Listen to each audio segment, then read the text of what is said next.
with regard to the recent unrest in the country. Thank you. Thank you, Soipan. I'll ask you a few mundane questions that you can answer. In your last deployment before dismissal, have you been adversely mentioned in any integrity-related report or investigations? Not at all, Mr. Speaker. Do you hold any leadership position in any political party? No. What is your net worth?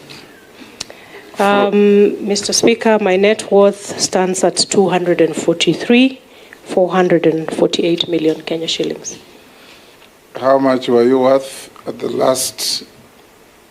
It was 156 million Kenya shillings. What has occasioned the growth?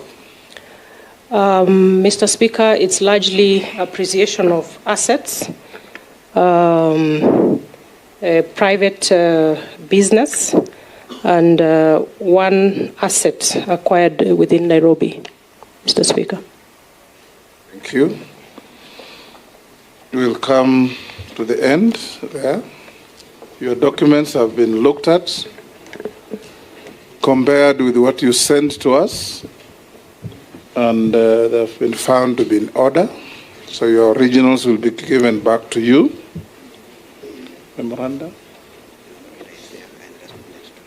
We also are informed by the clerk that you adequately responded to the memoranda sent against you, and